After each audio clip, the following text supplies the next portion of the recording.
In December 1975, a married couple, George and Kathy Lutz, viewed a 3-story Dutch Colonial home in Amityville, New York.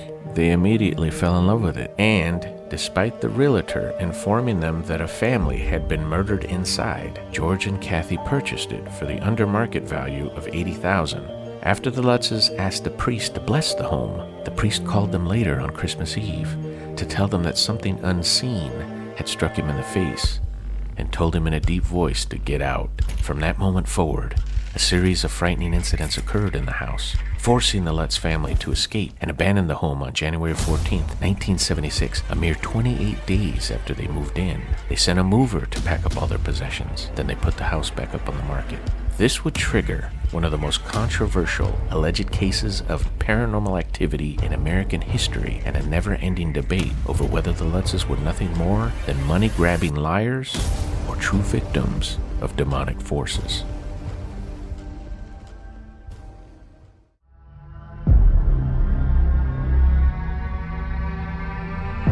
There have been reports of strange creatures in the area.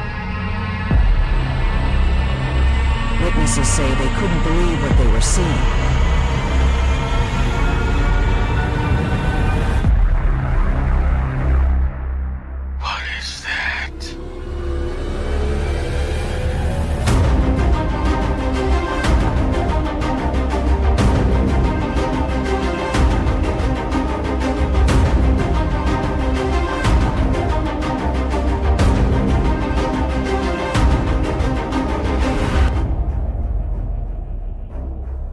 Welcome, beloved fofers, doubters, naysayers, non-believers, and skeptics. Welcome to Paranormal Fable or Fact.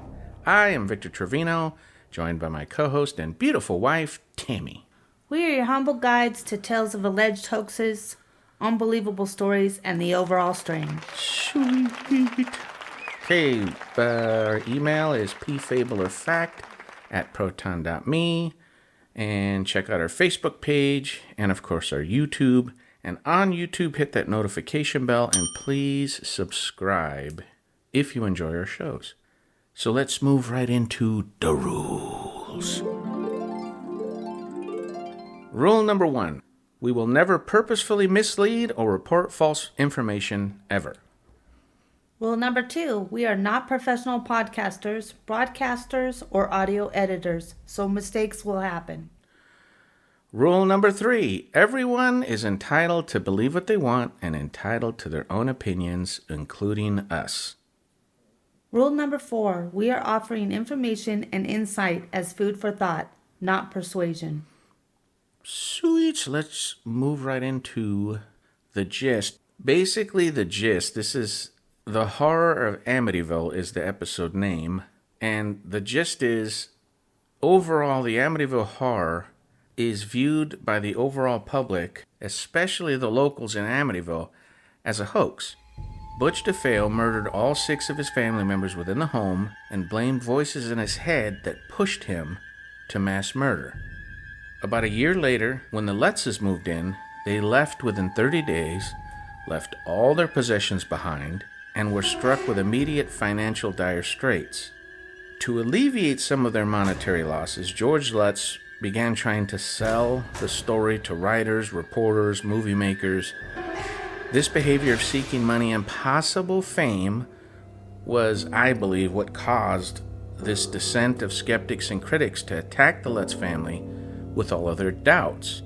So we have a disclaimer on this episode, because we're going to try not to use names and be specific on certain things because there are surviving family members. This is a high-profile case, so we're going to try not to use names. Okay, so let's move on to the red flags, shall we? Okay, let's do it. Okay, the first red flag was that no one wanted to buy the house due to the murders. In 1975, when the Lutzes, looked at the house, they bought it for $80,000, which is equivalent today to about $472,000. I just took the liberty. And the house has a property value of approximately $1.1 million today. Wow. So they got the house equivalently back then at half price, which is insane when you think about it. And I thought that was pretty important because that means that nobody wanted to buy the house. They had to drop the price to half the market price, because even in the intro, when I was doing my cursory research, I learned that it was a sweet deal. That's why they jumped on it. Well, of course they did. It's people got killed in there. Nobody wants to live in a place where murders happen. Right. The reason I did that is because people said that they were trying to capitalize prior to moving in. You know what I mean? The debunkers and some of the skeptics, like they planned it beforehand. You know what I mean? So they bought the house to set themselves up for this story, which I think is patently false because, as you could see, it was at half price. Who wouldn't buy that house? Yeah. You know what I mean? So the next red flag, so they concocted this crazy cockamamie story about, demons and their house being haunted so that they could get out of the mortgage. Well, they didn't even live there 30 days. How do they know they couldn't afford it if they hadn't even lived there for a month? Yeah. They probably didn't even make their first payment. Well, they qualified for it. Right. And now we see that they bought it at half price. Mm-hmm. Yeah. So I just thought that was a kind of a lame attack. Okay, so the next red flag, we're going to talk about all the frauds. One of the main ones, well, these are the main ones. And these vary back and forth. Most of these are catered toward the book because the movie came out after the book, I think 2 years after the book or something. So most of the fraudulent claims were made in the book, but there were other fraudulent claims made in the movie as well.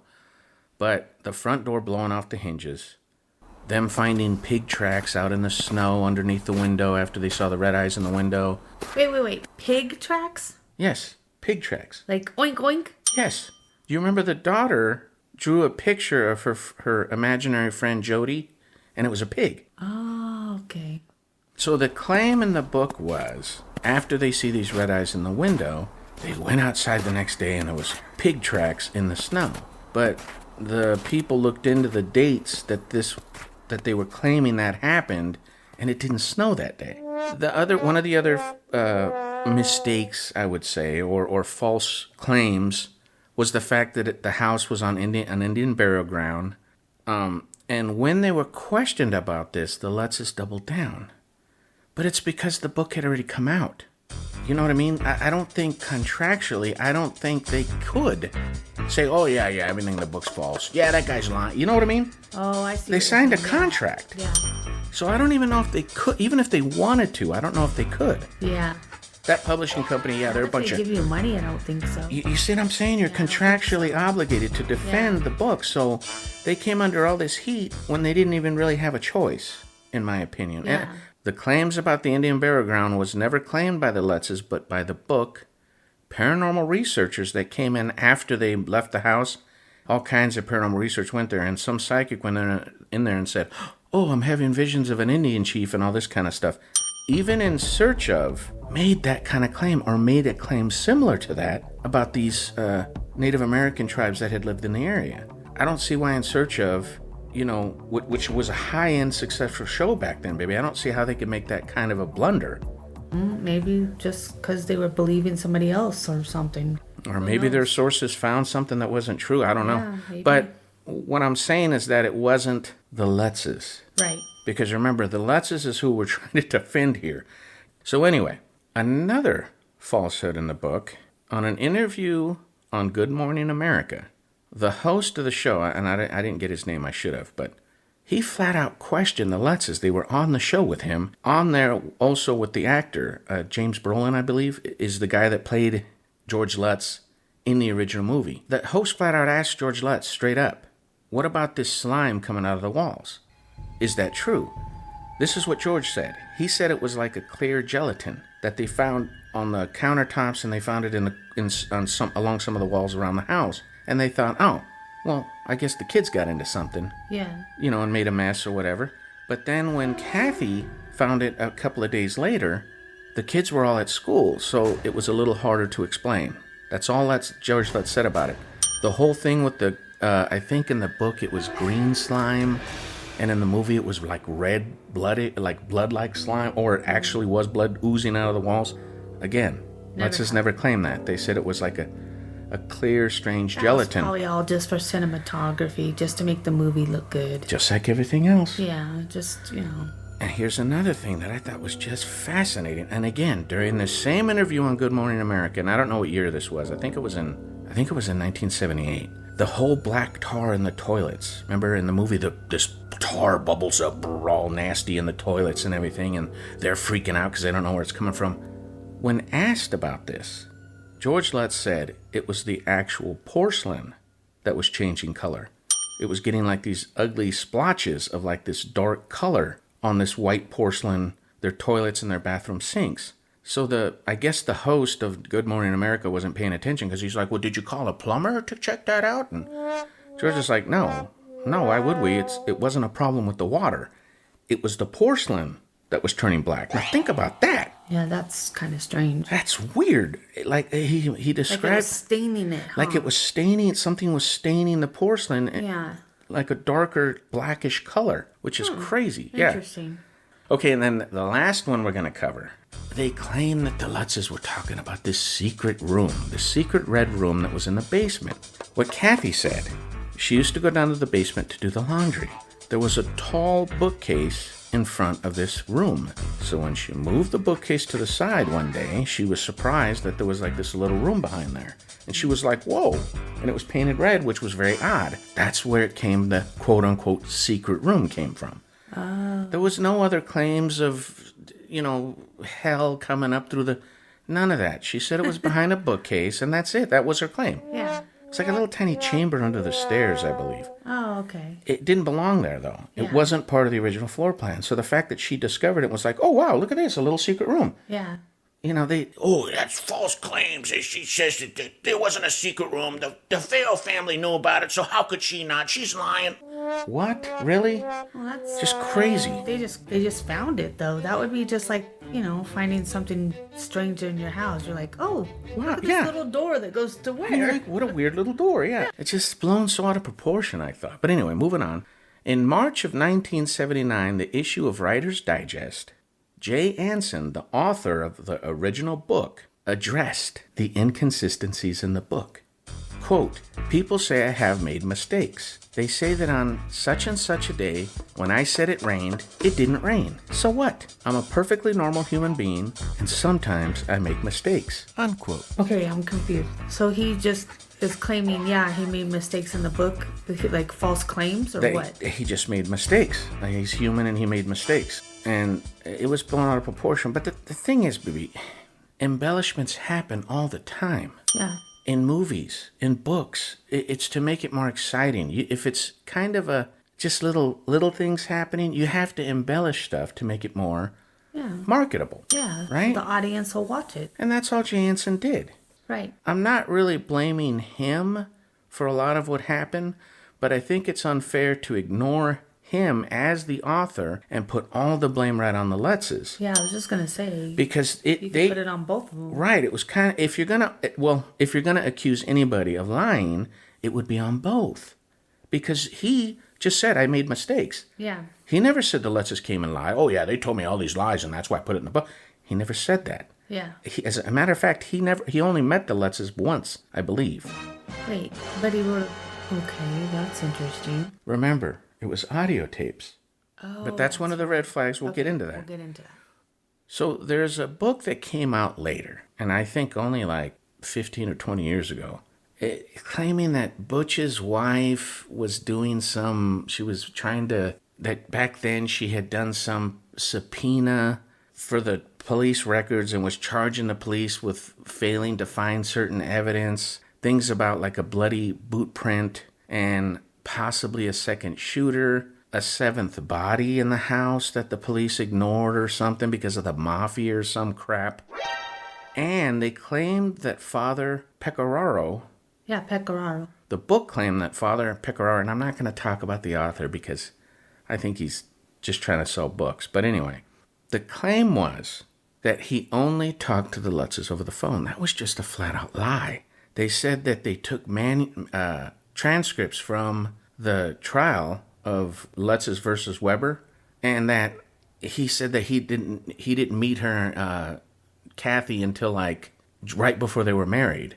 But he had actually been in their life the whole time. In fact, George and Kathy were still in contact with him after all of this went down, after they had already moved out of the state and moved to California, they were still talking to him over the phone.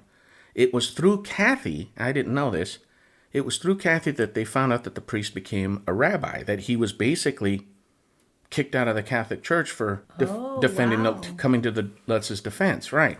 And telling everybody what actually happened in the house, because for some reason that diocese wanted him to keep quiet about it. They, no, we don't want to get involved in all this publicity because of everything that was going down. But this priest said, no, I'm gonna tell him what happened. I'm not gonna lie. I'm not gonna go into hiding and not answer these questions, because he thought what was going on with the Lutzes was bad. But again, it's in the Inarguable Truths number 2, so I don't want to go too far into this. But that's basically what happened. The lawsuit got thrown out, and all those claims that he never visited the house, those were false claims, pretty much. And we have evidence to show that they are indeed false. But let's move on. Okay. Another red flag that stuck out to me, and this was kind of like on my own observations, because I've been looking at this case pretty much since I was a kid. One thing that always struck me as odd, there was no reason for him to kill his family. There was no motive. Because, and the reason I'm talking about this is because, remember, we're talking about two different stories, baby. One is the murder of the DeFeo family, Right. which some believe may have had something to do with what happened to the Lutzes. Whether you believe in spirits or not, it's a lot of bad mojo. Oh, yeah. Negative energy. Oh, yeah, that house had to be negative. And remember, when he was arrested, his first excuse was, I heard voices. The voices told me I had to kill my family. Butch DeFeo's gone now. He passed away, I think, like 5 or 6 years ago or something. But unfortunately, he was a habitual liar. I think the last count was he had 17 different stories of what occurred that night. Wow, that's a lot. He just kept making up stuff, man. All this, it was, mafia was involved. His older sister, Dawn, is the one that actually killed everybody, and he got so angry he shot her.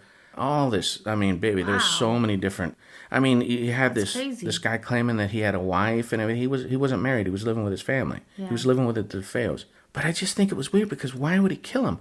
The argument by the people said that it was because his father was abusive and they had a very tumultuous relationship. But everything that I found in my cursory research, this was in the 70s, baby. Yeah. This was during the Vietnam War. Right. Butch DeFeo was 23 and he was still living at home. You had 18-year-olds, 19-year-olds. My father was 19 when he went to Vietnam in 66. Yeah. You know what I'm saying? Yeah, so was my dad. So was your dad. Here he is, 23 years old, and he's still living with his parents. Yeah. So how bad could his father have been to let him live? Back then, you got out. Right. When you were out of high school, you were a man. Yeah. Get out. Yeah. Earn your living. Earn your keep. Yeah, not You're a lot on your of own. 23-year-olds. 23 years old, and he's still at home. And he might have been messing around with some drugs, might have been drinking a little too much, etc., etc. From what I could find, again, my own cursory research, he had his own room. He used the family car basically on a daily basis to get back and forth from work. Whenever he needed money, he got it. Does that sound like a tumultuous relationship? No. Does that sound like an abusive father? No. So why did he kill his family? Unless there was something there, or some truth to what he first initially claimed, that some type of voice told him to do it. And I know this is pure speculation, baby. I have no evidence to support this claim, but it's just something I've been tossing around, because that would make sense. So then the Lutzes move in and it starts doing the same thing to their family. Do you see what I mean? Yeah. It just kind of made sense, because even if he didn't get along with the parents, let's say the father was abusive, the mom was terrible to him, why kill his siblings, baby? Yeah, that was crazy. The oldest sister was 18. She was 5 years younger than he was. She was only 18. His second sister, Allison, was 13. Mark was 12. And his little brother, John, was 9. And he killed them all. Yeah, that's terrible. What could they have possibly done? Yeah, I don't know. It's terrible. It is. He claimed that a dark shadow, he was in the living room, and I don't remember where I found this. His first initial claim, baby, was that he was sitting in the living room in the dark. He had just come home from work. He worked late. I guess he worked at some bar or something. And he was sitting downstairs, and I think he said he was drinking a beer or something, or watching TV. He had all the lights off because he didn't want to wake up the family, because remember, he has younger siblings. Right. And he said this dark shadow walked across the room and basically stood in front of him and held out the rifle and told him he had to kill his family. and that after he killed his family, the shadow would help him get away with it, so that he would be scot-free. Well, that's crazy. That was his initial claim. So, I don't know if he was possessed. I don't know if he was crazy. I don't know, baby. But he is quoted as saying, this is Butch DeFeo, this is the kid that killed his whole family. He is quoted as saying, once I began shooting my family, I couldn't stop. Does that sound kind of like possession to you or something? Yeah, a little bit. Kind of weird, huh? Mm-hmm.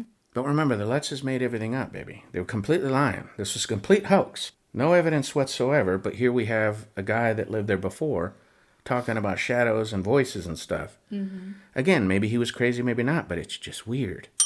Okay, now we're going to get into what we were talking about earlier, baby. And this is, again, we're going to talk about the author, Jay Anson. He only met the Lutzes one time. The book was written on 35 to 45 hours cassette tapes that he got from the Lutzes. Now, something struck me as odd about that, baby, and I've never heard anybody else talk about this. 35 hours of audio tape? Yeah, that's a lot. Him meeting them once. Okay, I'm confused. Are the audio tapes like what happened in the house? Yeah. So they just kept recording what happened in the house? No. They sat down and basically, because I guess he lived far away or something, so they sat down and recorded what happened in the house and sent him the audio tapes so that he could write the book. That's a lot of hours. 45 was enough. Yeah. But 35 hours? Doesn't that sound odd to you? What are they talking about for 35 hours? They were there less than a month. Yeah. So I always thought that was... means you'd have to do like 1 or 2 hours a day, since they were only there less than a month, right? Yeah, and they didn't make a daily journal. Yeah. So what were they talking about? I don't know. My theory is that there were no audio tapes. I think he talked to the Lutzes one time. They gave him some stories. He reached out to people that knew the Lutzes, other people, maybe even the paranormal investigators that were there investigating the house after the Lutzes left, because remember I told you they were doing that, and that's where he got the idea for the Indian, and that's where he got all these crazy stories. I don't think there was any audio tapes, baby. Yeah, I think that's a not. false claim. Yeah, maybe. Because if it's 35 hours, what were they talking about? Yeah, I don't know. And again, the audio cassette tapes never recovered. Never recovered. If the Lutzes lied, it would be on those audio tapes. Yeah, So don't you think it's kind of weird? And remember, the Lutzes, they sent the tapes to Jay Anson. He had them. So don't you think it's odd that they just vanished when those could have proven that it was the author that took the liberties and made all these embellishments and not the Lutzes? Yeah. Interesting. Kind of odd, huh? But Yep, again, very I don't have any evidence. This is all speculation. Yeah. But I think it's sound. I think the point is sound. The Lutz, I didn't know this. I found this out later. The Lutzes took a lie detector test performed by 2 different testers in 2 separate locations. And this happened in 1979. They were questioned specifically on what happened in that house during that 28 days that they were there. And they passed with flying colors. Wow. No deception detected whatsoever. Now, you could say, well, that's no big deal. People beat those lie detector tests all the time. I don't know, baby.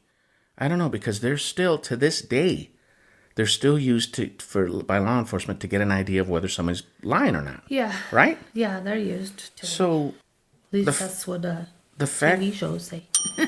No, I think they do still use them. Yeah. So the fact that they passed with flying colors, 2 separate testers, separately tested, and they both passed. Interesting. Speaks volumes, doesn't it? Yeah. But remember, they're just liars, baby. They were going after the money. They're a bunch of money grubbers. I don't know. And as we go further into this, you're going to see what I'm talking about. Yeah. I think they were thrown under the bus. Yeah, could be. Anyway, moving on. Yes. Subsequent, this was another one that this kind of irritated me, because this is borderline debunking. The subsequent owners that bought the house 2 years after the Lutzes moved out, they claimed that there was no paranormal activity whatsoever. Those Lutzes were just lying, and the skeptics just clung to that. Oh, here we go, smoking gun. Proof that the Lutzes were lying. What? It's nonsense. What are you talking about? Of course they're going to say there was no paranormal activity. Number one, everybody in that neighborhood, to this day, will, whether they believe it or not, are going to claim that it was a hoax. Why? They don't want a bunch of people showing up. Yeah. They don't want people investigating it. Baby, when this hit the mainstream and it became coast-to-coast news, Yeah. I saw descriptions of locals complaining, saying people were sleeping on their sidewalks. Oh, no. People were walking through their backyards with audio recorders and cameras and stuff. Oh, that would be terrible. People were moving their trash cans out of their driveways, walking down their driveways, walking up and down their properties, climbing all over the place, knocking on people's doors, trying to ask questions. Where's the house? Where's the DeFeos? Yeah. And this is a small, quaint little neighborhood. Yeah. Still to this day, it's very small and very Yeah. quiet and beautiful. It's a beautiful neighborhood. So the last thing the locals want is anybody finding out that this, whether it was true or not, they're going to say no. Nothing to see here, folks. Stay away. Yeah. And I don't blame them one bit. I'm not. No, This I isn't wouldn't either. this isn't an attack on the locals. No. I don't blame them one bit whatsoever. No. But to use that as evidence that the Lutzes were lying, I think that's so weak. Yeah. It's so weak. And we're going to go into this more because here's the thing. They owned it for 10 years, but they didn't live there for 10 years. They were renting it out. There is a prominent paranormal investigator, I'm not going to say his name, who came out and said, oh, they're saying that there was no paranormal activity in that house? Well, that's false, because they called me to come and investigate the house I think it was in the mid-'80s, Oh, wow. when they were still living there. Wow. So you see how that works? Nothing to see here, folks. We Yeah. moved in after the Lutzes. There was no activity. By the way, paranormal investigator, we need you to come check out the house.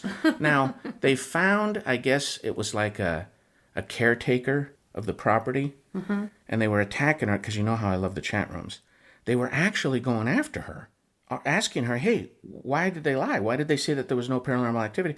She said that's nonsense. The only reason they called it paranormal investigator was to put it to rest, to prove once and for all there's no activity. And I'm thinking to myself, what? Yeah, why would you do that? Why would you waste the money on that? Why? Yeah. That's like calling a plumber when you don't need it. when there's nothing wrong with your pipes. Yeah, Or you don't have a exactly. clog. Exactly. Oh, to make sure that I don't have any clogs? Yeah. What? Can you just check my pipes, please? Yeah. Just can you tap every pipe? I want to make sure there's no Yeah. leaks. No, Yeah. you don't do that. Why would you waste the money for that? It's not a car. You don't need a checkup. Yeah. You know what I'm saying? Yeah. But do you see how that works? So the Lutzes were completely lying. No paranormal activity after the Lutzes moved out. You'll see that everywhere, baby. Yeah. Anywhere you look, they'll make that claim. Oh, but by the way, subsequently, the people that moved in after the Lutzes reported zero paranormal activity. It's a lie. Yeah. Okay, so moving on. Now we get to good old William Weber. I believe he's passed away, so I don't want to bash him. The guy was a lawyer. He was Butch DeFeo's defense lawyer. His claim to fame was he's the one that came out and said he knew the whole thing was a hoax because he sat around with the Lutzes, they cracked open some bottles of wine, and they concocted the entire story. So everybody go home. Okay, what he's not going to tell you is this is after the Lutzes basically told him no on the book deal. What he's not going to tell you is that this occurred after the Lutzes sued him because the author, that Hoffman guy, had printed stories in 2 separate magazines without the Lutzes' consent. So sour grapes much? Yeah. You see what I'm saying? I see it. So anytime you hear about this lawsuit, the Lutzes versus Weber, you're going to hear about how, the Lutzes case got thrown out. They just threw that case out. What they won't talk about is that Weber and Company, remember there was that Hoffman guy, that other author that he had lined up, they actually countersued the Lutzes, and their suit was also thrown out. But you don't hear about that for some reason. Again, it's like focused on the Lutzes. And the judge, because they'll say, oh yeah, this seems to be based on, they'll quote the judge as saying all this other stuff about the Lutzes, how, oh yeah, this seems to be fabricated and all this stuff. Like trying to paint a picture that the Lutzes are liars. What they won't tell you is that judge said this about Weber. Because remember, he threw the Lutzes case out, but this is what he had to say about what was going on between them. Because remember, Weber was DeFeo's defense lawyer. Oh, yeah. But anyway, the judge... I wouldn't even have a couple bottles of wine with him. Exactly. Why would you be kicking it with him? The judge said this about Weber in this case. There is a serious ethical question when lawyers become literary agents. So he thought it was shady that Weber was trying to get this book deal done with the Lutzes. Yeah. Regardless of whether, because he's a lawyer. Right. And Right. So that whole thing of, they made it up over a bunch of bottles of wine and all that means it's a hoax. And because you'll see people saying this, and it's just not true. Yeah. There was no proof, because he said that they jotted all these notes down on these legal pads or whatever. This was Weber's claim. Those legal pads and those notes were never produced. So again, Tapes. just like with the audio tapes, Interesting. these things that could have proved the Lutzes either not guilty or guilty just magically disappear. Yeah. All these claims going around magically disappear. Again, no proof. This is just purely speculation. Yeah. But I think it's an attempt to paint a certain picture about the Lutzes. Right. That I think it's unfair. I think they got the short end of the stick in all this. Yeah. And now we'll get into the inarguable truths to discuss how. Alrighty then. Inarguable truth number 1. Prior to the Lutzes moving into the home, 6 people were brutally murdered there. Inarguable truth number 2. There were third-party witnesses to the paranormal activity alleged by George and Kathy Lutz. Inarguable truth number 3. The Lutzes made very little money over the controversy compared to how much they spent defending themselves. Inarguable truth number 4. There are instances of possible paranormal activity prior to and after the Lutz's claim. Inarguable truth number 5. Up to the time of their deaths, the Lutzes never changed their story. Inarguable truth number 6. When a biography is written on a person or persons, the subject has little to no say on what goes on the cover of the book.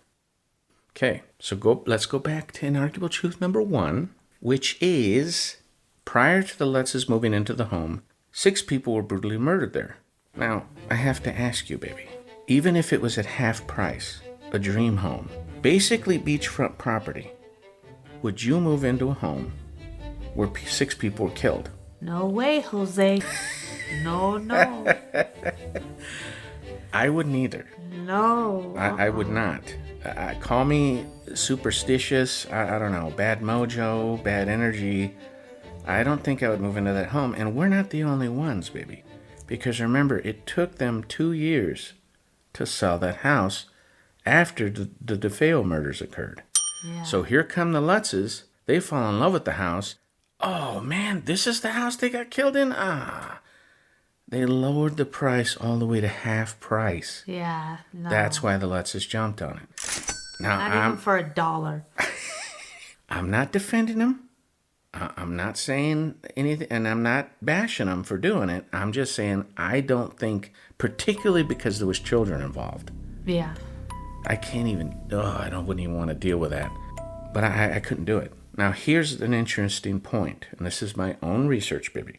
Nearly every state in America, and I don't know how it is overseas, I don't know what the laws are in other countries. They probably have laws like this, though, I'm sure. In nearly every state, there's some type of statute or law protecting people against the paranormal. That when a realtor is showing the house, if there was paranormal activity there, or if anything crazy happened, somebody passed away, etc., they have to tell the buyer prior to selling them the home. Or, if asked, some of the statutes say, if they ask you, you have to be honest. You have to tell them, yes, people have reported, strange activity. People have reported moans. People have reported voices. People have reported stuff moving around. People have reported scratching or bangs or whatever the activity is. The realtor has to come clean. And I think this is just a big smack right across the face of people who say, ghosts don't exist. I don't believe in that nonsense. Well, the states sure do. Yeah, that's interesting. That goes around the states, because that would not be my first thing, or actually that wouldn't be one of my questions if I was buying a house. But maybe now it will be. Yeah, because I think where we live, I think that there is a law. Yeah.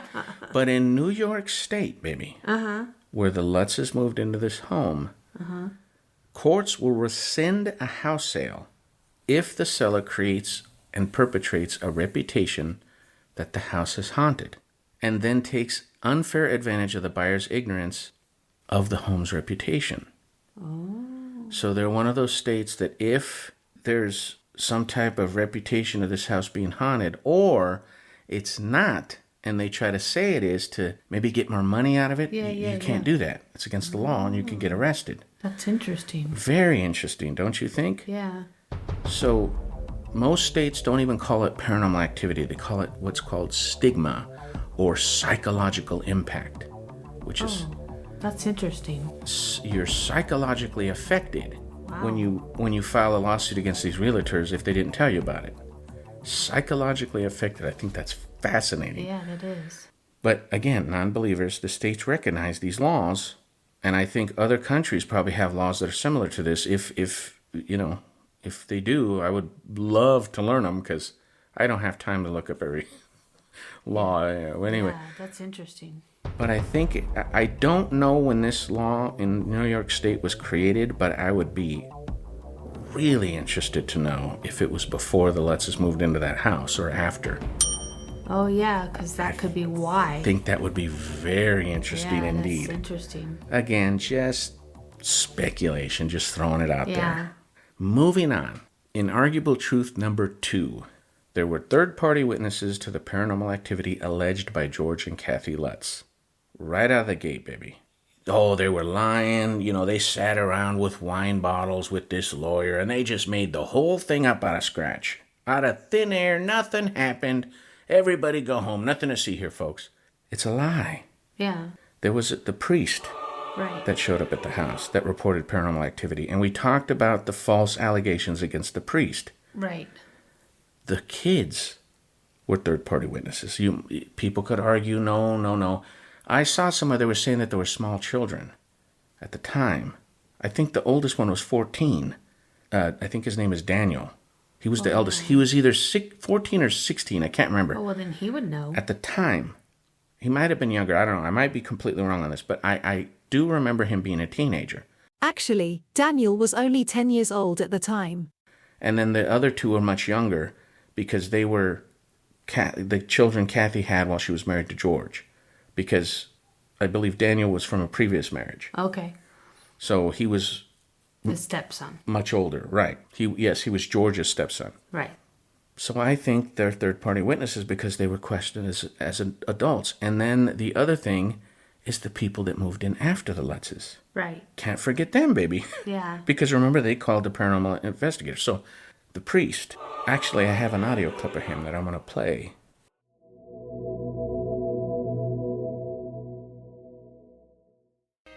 Because of criticism later leveled by other church officials, the priest has never before talked to anyone in the media.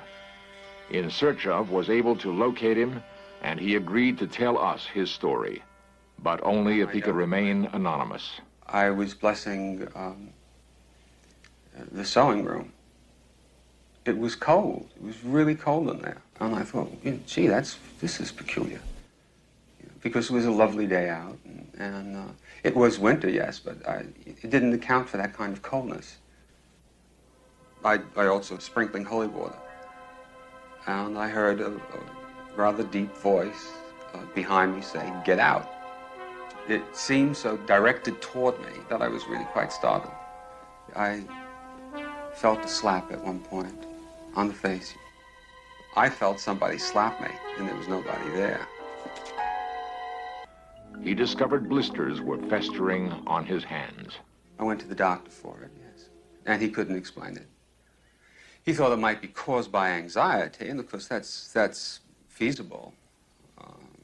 But I don't think I'm given over to psychosomatic responses.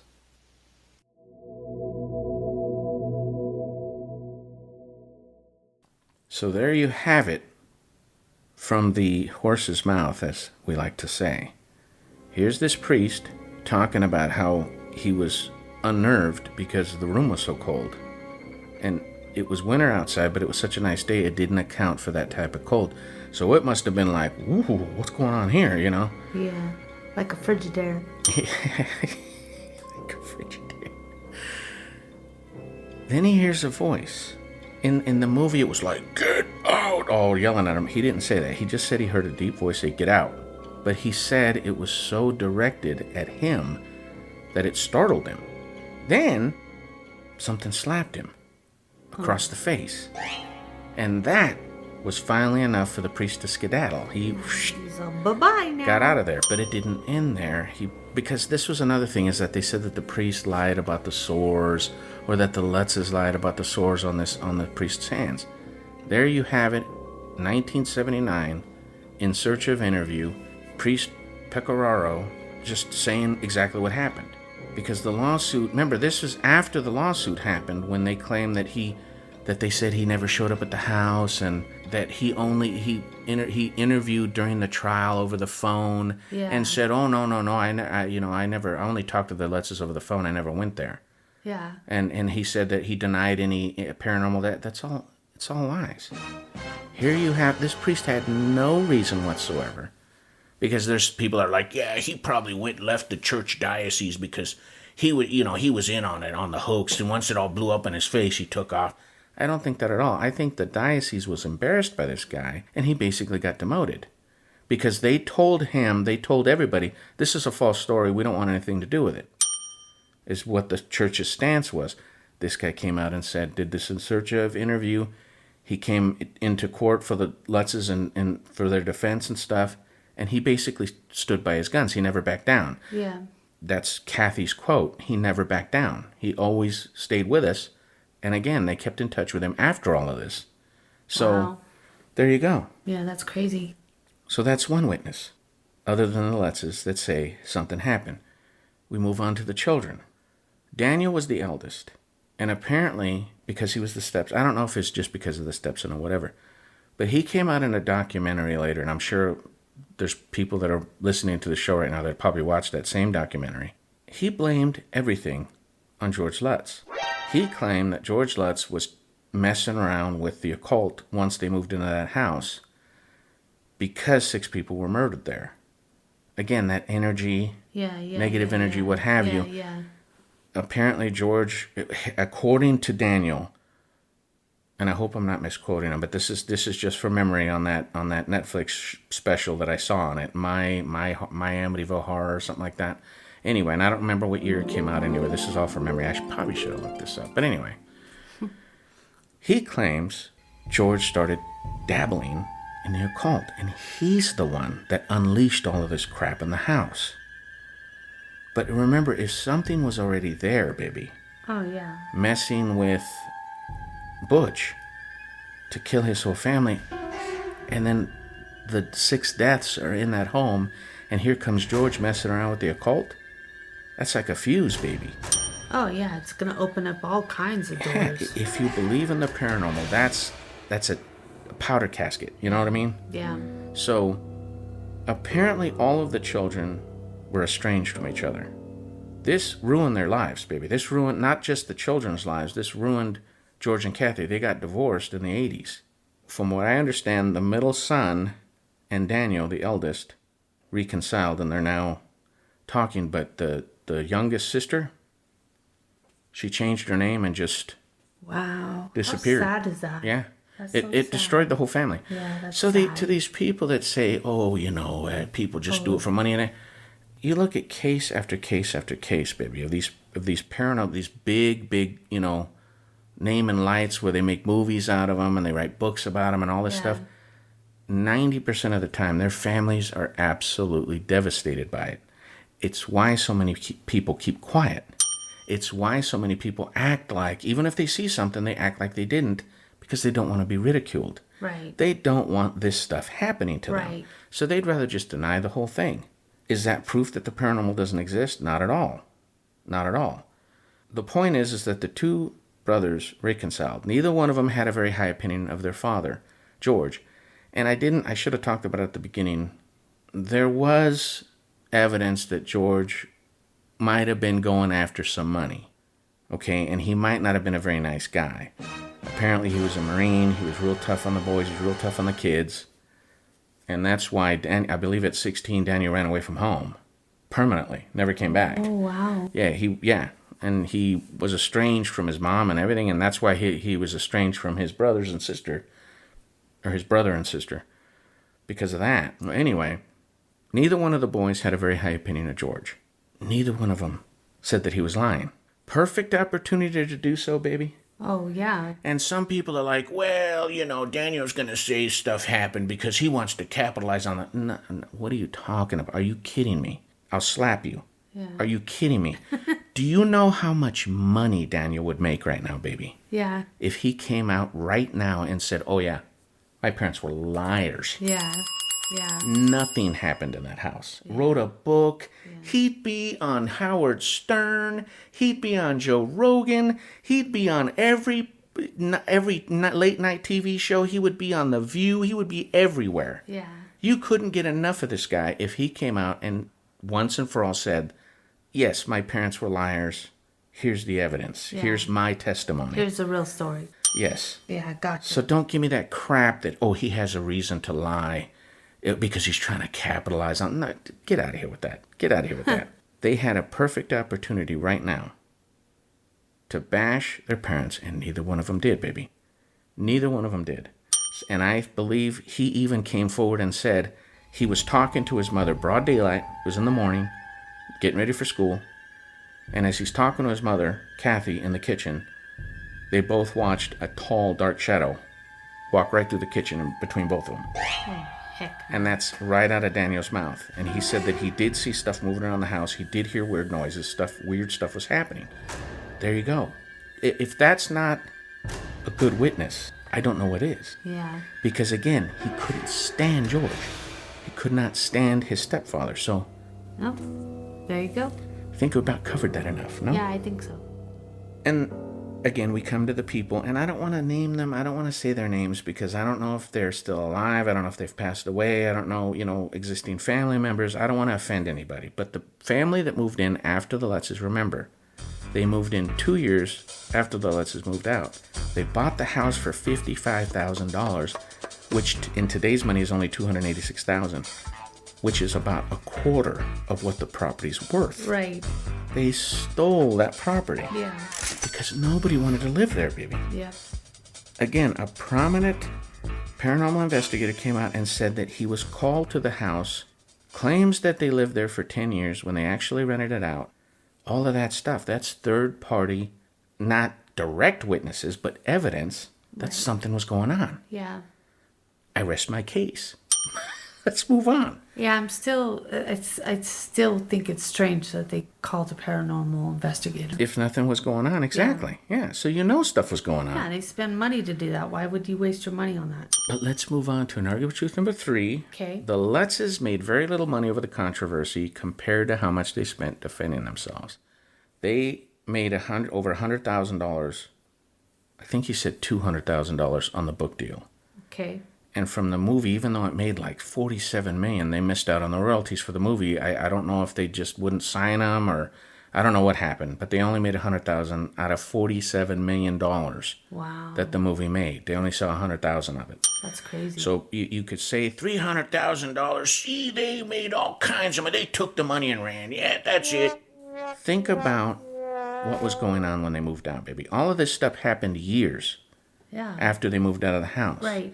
They had to pay 2 mortgages. Right. Because remember, nobody bought the house until 2 years after they moved out. Right. So they were renting a home or had bought another home, and they were still paying on that house in Amityville. That's crazy. For 2 years. How many of us right now, by a show of hands, could afford 2 mortgage payments? Right. Right? Yeah. I mean, unless you're pretty well off, that's going to make anybody struggle. Yeah, Just imagine adding that to your bills. Double your mortgage payment and see what happens. Right. So they were in dire straits. So I don't hold it against George that he was scrambling to try to make some money on this. Right. To try to get out of debt. So the fact that they made $100,000 on the book, okay, good. Or $200,000 on the book, okay, good. That gets them out of the black with the house, right? Right. But what about all the lawsuits, baby? Yeah. They had to pay lawyers. When they died, they were not millionaires. Yeah. That's just bottom line. And they were financially comfortable before they bought this home of their dreams. They had no reason to go after money. Yeah. The idea that they made it all up for cash is so dumb. And that's people talking that don't know what they're talking about. They had their money tied up in multiple lawsuits. And that's another reason a lot of people didn't have a high regard for George, because he seemed to be quick to sue people. Right. Most of it is defensive, in my opinion. Most of the things he did, he was trying to protect himself or his name or his reputation or his family. Right. That's just all there is to it. So to say that he was, but they made it like he was suing people just try to make money, and I don't think that was the case. For example, here's a perfect example. And we already talked about how this ruined their lives. We already talked about how there was multiple lawsuits. Here's one of the lawsuits. And this is an example of what I'm talking about when they're defensive. Apparently, they interviewed one of the brothers. I don't know which one, whether it was either Christopher or Daniel. I don't know which one. And they told a story to the producers of one of the newer Amityville movies. And there was a scene in the movie where, I guess the actual story was George, they were trying to repair the fence on the house or something, or where the dog was kept or whatever. They were trying to fix that area. So he had chained the dog temporarily to like a pipe or something, and then put like a little makeshift fence around the dog so the dog wouldn't get out. Yeah. Apparently the dog tried to jump the fence and was choking itself because the chain was too short. So the brother told this story. He had to run over there and, let the dog off the chain because the dog almost died. Right. So apparently the producers of one of these later movies put it in the movie as though George was purposefully trying to harm his own dog. Oh. George sued them. Understandably so, baby. Who wants to be known as a dog killer? Right, right. Especially today, where people look at pets as like family members and stuff. Yeah. Who among us can say that that's not a legitimate lawsuit? Right. I wouldn't want my name tarnished like that. Yeah, no. Certainly. No. So again, yes, he was quick to sue, but I would argue in many of the times it was to defend his own name, and this is a perfect example of that. Yeah. They basically struggled financially the rest of their lives because of this. Well, I'm sure they did. And we talked about how it destroyed their family, how it destroyed their marriage, So again, do these sound like swindlers? To me, they sound more like it ruined their life. It ruined everything. Yeah. And I don't think that's what they were going for. But we're going to talk about that because we still have the mic drop, baby. Okay. And it is a doozy. All right. Let's go to the next one. Inarguable truth number 4. There are instances of possible paranormal activity prior to and after the Lutz's claim. The voices in Butch DeFeo's head.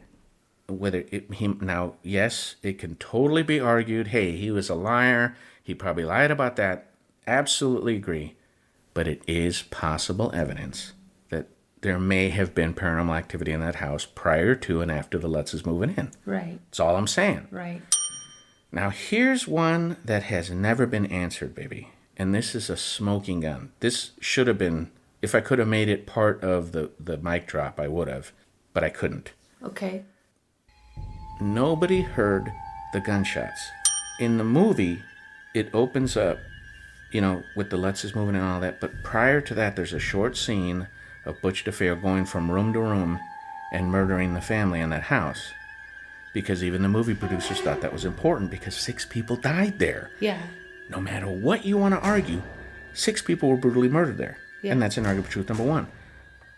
But during the movie, baby, it was during a massive lightning storm. Thunder, every time the thunder cracked and crackled real loud, that's when he fired. Because the director and the producers found it necessary to try to explain how nobody in the house woke up, even though he was shooting people in the same room, and none of the neighbors heard any gunshots.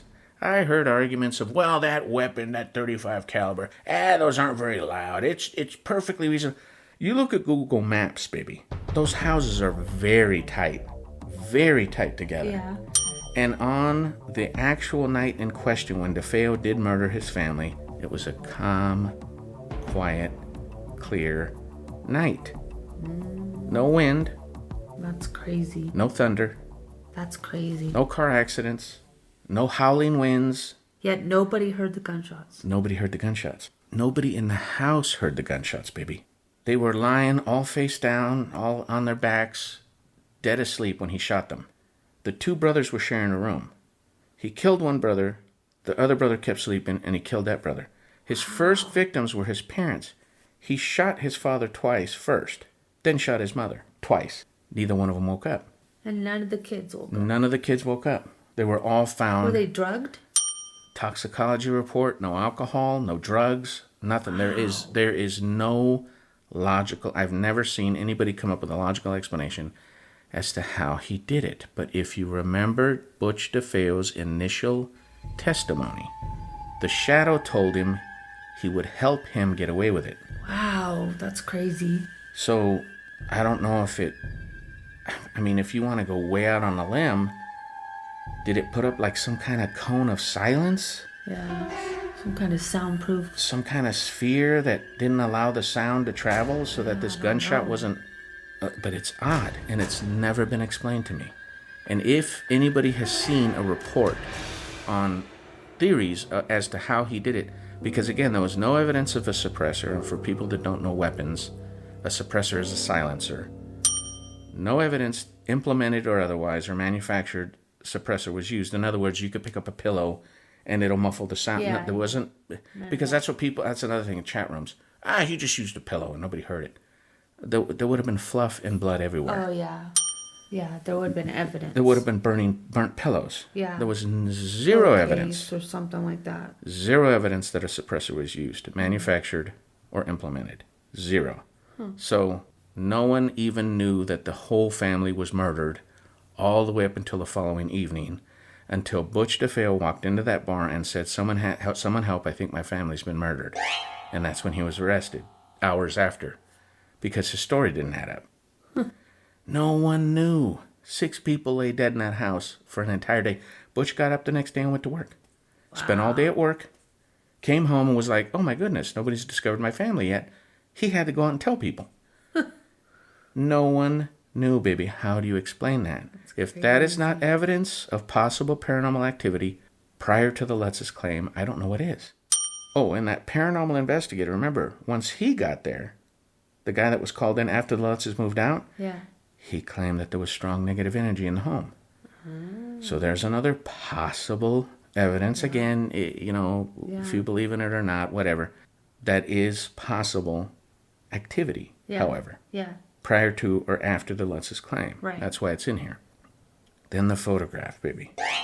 What photograph? After the Lutz's moved out, I showed it to you. Oh, yeah. Remember the kid looking over there? He's coming out of the bedroom. He's looking over the banister like someone's coming up the stairs, and his eyes are glowing. Yeah.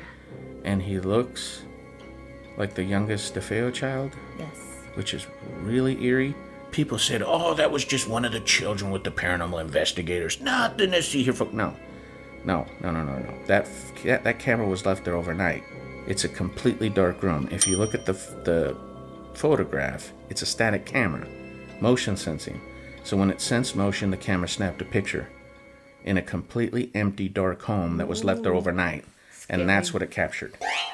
Scary. And if you look at the photograph, it's an eerie photograph, baby. Yeah, it is. It really is. It is. So again, possible evidence, paranormal activity. This is after the Lutz's moved out. This was when the Warrens were investigating it. This is when all those paranormal investigators had moved into the house and they were all doing that. That's when the lady saw the Indian chief and all that stuff. The Lutz's were long gone. And that photograph was taken. Not only that, but I thought it was fascinating. I didn't know this, but during an interview, I think it was that Good Morning America interview, they said they didn't believe in the paranormal, the Lutz's. They both claimed we didn't believe in the stuff.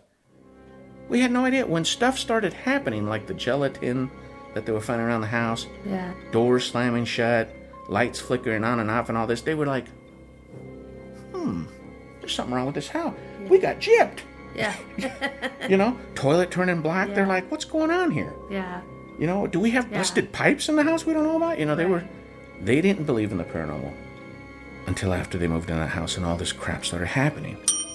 That's crazy. I thought that's interesting. Yeah, that's really interesting. So, let's move on in article truth number 5. Okay. We're getting there, baby. All right. Up to the time of their deaths, the Lutz's never changed their story. I think this is very important because no deathbed confessions. Right. No, oh, you got me. Right. We were lying, Yeah. Double downing on what the book said. Not being negative to criticize it, because remember, I think when they were being questioned about whether the book was true, they said it was mostly true. Yeah. And again, I think contractually, they couldn't bash it. They couldn't say, oh yeah, Jay Anson, he just made all that stuff up. Yeah. I don't think they could do that. That would be like somebody going on do you know how they go on the night shows to promote movies and stuff? That would be like the guy going on there, or the girl going on there sucks. and going, yeah, don't go see that movie. Yeah, my movie sucks. It's gonna suck. It's terrible. Oh, it's awful. It's the worst movie I've ever made. Yeah. Don't waste your time. Yeah. I don't think they can do that even if they wanted to, contractually. So when people are attacking the Lutzes for doubling down, I think that's unfair. Yeah. Because I don't think they could have done anything about it. Right. But they never went back on their word, baby. They both went to the grave swearing up and down that they were telling the truth. And remember, they were divorced. And they weren't in close contact. It ruined their marriage. The kids, they're both in the grave now. The kids never came forward and said, oh yeah, mom and dad were lying again. Is that evidence that they're liars? I think not. I think it's the exact opposite. This is evidence that they were telling the truth. They had no reason to lie about this stuff. Yeah. You know what I mean? Yeah. And the fact that they went to the grave swearing up and down that they were telling the truth, backing what they said, still sticking to their story, I think that's significant. Yeah. I know there's some people that probably say, I don't think that is. I do, because especially if you're religious or anything like that, and you're going to meet your maker, you want to come clean. You're going to tell someone. Yeah. Oh, by the way, I just hoaxed millions of people and made hundreds of thousands of dollars. Of course, I wasted hundreds of thousands of dollars on lawsuits, but we still hoaxed and lied to millions of people. So here's my deathbed confession. None of that happened. Interesting. Let's move on to the finish line, baby. And argument truth number 6, and this is the mic drop. When a biography is written on a person or persons, the subject has little to no say on what goes on the cover of the book. I looked this up. That is absolutely true. It is the publisher and the author that decide what's going to go on the cover. Only businesses or very influential people like celebrities have a say on what goes on the cover. Right. That's it. Yeah. The subject of the book has no say. And the whole point to this, baby, is if you look at the first edition cover of the Amityville Horror, the book, that came out September of 1977, it says, The Amityville Horror, a true story. That's where the Lutzes got in all kinds of trouble.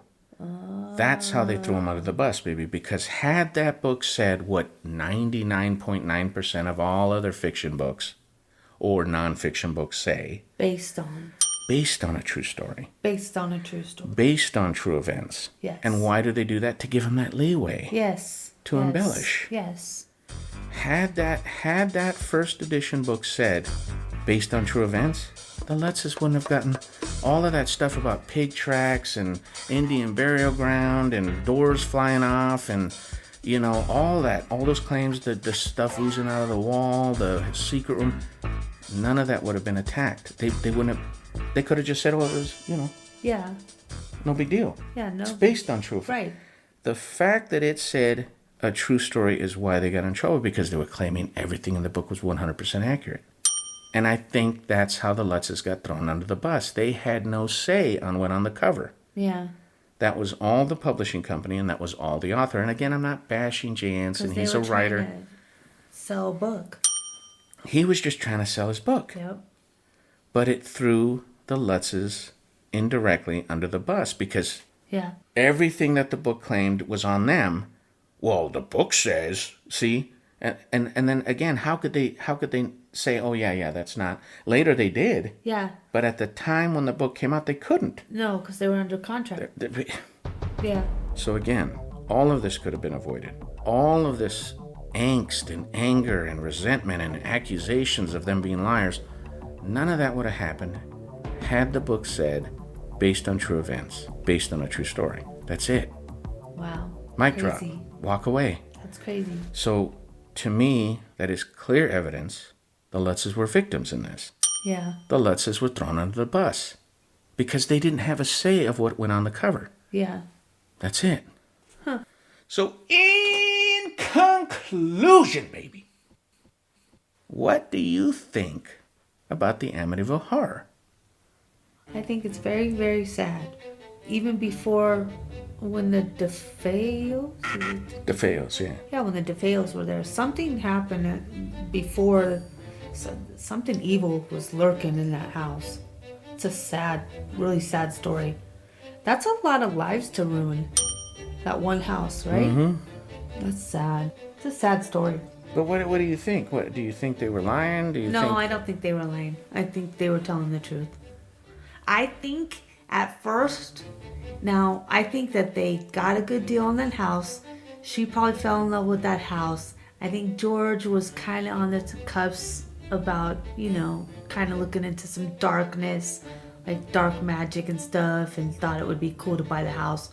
So he's kind of, I think he opened that Pandora's box. So you think it was George's fault too? I think yeah, I think so. I kind of agree with you, because there's 3 things that support the idea that it might have been George's fault. The first one is Daniel, of course, the stepson that said, basically blamed George for everything. But the second one, and this was going to be my defense against this whole claim of, well, the people that moved in after the Lutzes reported 0 paranormal activity, so that's evidence the Lutzes are lying. That was going to be my defense, because the Lutzes claimed whatever was in that home followed them. It followed them. So even when they moved away, it's why they moved out of state, because no matter where they went, they kept having stuff go wrong. They kept having weird stuff happen that kept scaring them. So my argument was going to be, so of course there's nothing left in that house. Now it went with the Lutzes. Oh, yeah. Because George possibly conjured something. Yeah. But then I found out about the paranormal investigator, so my whole point of contention changed with that claim. Yeah. But the third piece of evidence, Kathy's sister, George's sister-in-law, she wrote a book claiming that George was a warlock. And that George had done all kinds of crazy stuff. I only read the summary of it. It sounded way over the top. But there's a third party claiming that George... Well, this is a third piece of evidence claiming that George was at fault. Yeah. So... Yeah, I think he was. But I don't think they were lying. Oh, no, I don't think they were lying. Just like I claimed at the beginning, I believe they were thrown under the bus. And I think the main culprit was the publishing company. And I don't even know what the publishing company's name is. I don't even know if they're still in existence. Jay Anson, the author, has passed away, so I don't want to bash on the guy. But he was partially at fault as well, because he had a say on what went on the cover. Had they put that simple line on there, baby, based on true events, the Lutzes, none of this stuff would have happened to them. Yeah. Think about it. We wouldn't be having this podcast. Think about it. We wouldn't be talking about this episode. Except for well, there would have still been claims to try to debunk it, but what happened to them? Them getting accused of lying, them getting all these people investigating them. When they would go on talk shows, people would ask questions, oh, well, what about this? You lied about this. I mean, they were getting humiliated. They were being called liars in the newspapers, liars in magazines, liars on radio shows, liars on TV programs. Their names were absolutely dragged to the mud. I believe that's why it ruined their lives, because it just couldn't, the stress of that is just insane. Can you imagine? No. But none of that would have happened had it not been for that statement on the first edition of that book. Right. That said a true story. Yep. And I think they got thrown under the bus, and I think it's unfortunate that, they had to go through all that when it was unnecessary. Totally unnecessary. Yeah. So, if people might have a different point of view, they might, because, I love the chat rooms and all of them, it's just a hoax, nothing to see here, blah, blah. I don't agree with that. I think that something happened to this poor family. They were in dire straits. They were destitute. Stuff was still happening to them. Yeah.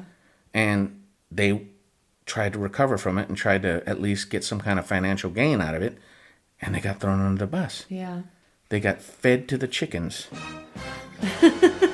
So that about does it, baby. All right. Well, thank you everybody for listening tonight. Please subscribe to our YouTube channel. Check us out on Facebook. And as always, thank you for listening. Good night. Good night, everybody.